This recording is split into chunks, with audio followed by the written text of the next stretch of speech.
नमस्कार, परिपूर्ण गृहिणीमध्ये तुम्हा सर्वांचं मनापासून स्वागत आहे। आज आपण मलाई कुल्फी बनवणार आहोत, तर चला मग व्हिडिओला सुरुवात करूया। इथे मी 1 लिटर दूध घेतले आहे।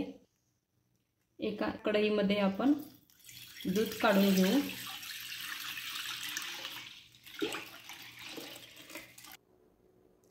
गॅसवर हे दूध ठेवून याला एक उकळी येऊ द्यायची आहे। हे पहा, दुधाला आता उकळी फुटलेली आहे। आता आपण गॅस बारीक करून घेऊ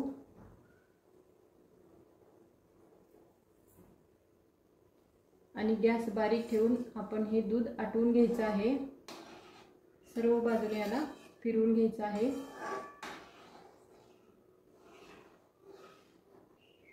कढई घेताना जाड कढई बघून घ्यायची आहे, म्हणजे ते खाली तळाशी चिकटत नाही।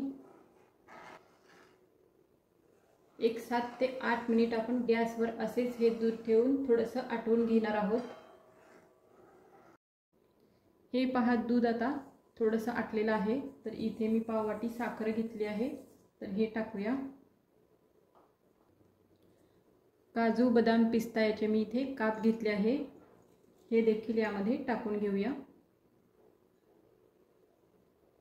इथे मी 2 चमचे कॉर्नफ्लोअर घेतले आहे। या कॉर्नफ्लोअरमध्ये मी थोडंसं दुसरं दूध घेतले आहे नॉर्मल टेम्परेचरचं, तर हे टाकून आपण हे मिक्स करून घ्यायचं आहे। याचा एक घोल बनवून घ्यायचा आहे।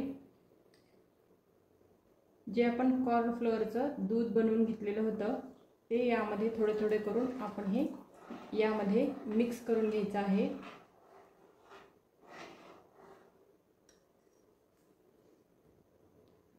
त्यानंतर यामध्ये टाकूया आपण 1 चमचा विलायची पावडर।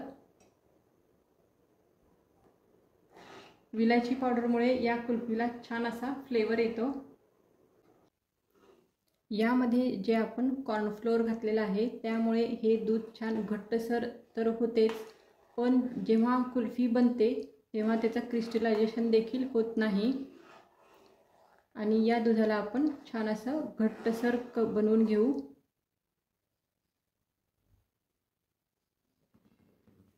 हे पहा, थोड्या वेळानंतर दूध छान घट्टसर झालेलं आहे।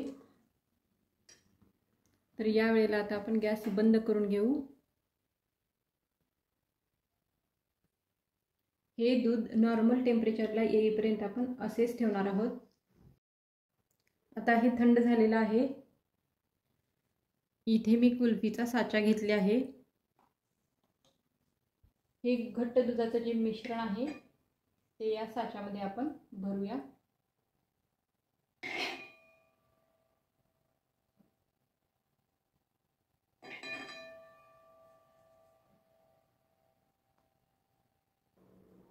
हे सर्व साच्यामध्ये आता टाकून झालेलं आहे, तर याला आपण हे झाकण लावूया।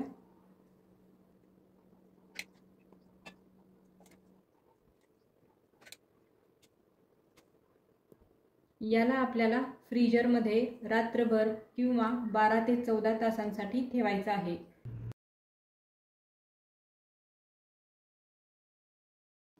आता हे मी फ्रीजरमधून काढून घेतले आहे। आता ही कुल्फी आपण यामधून काढून घेऊया।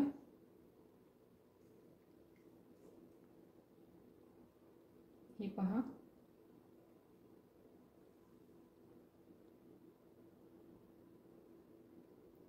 बाकीचे देखील आपण हे काढून घेऊया।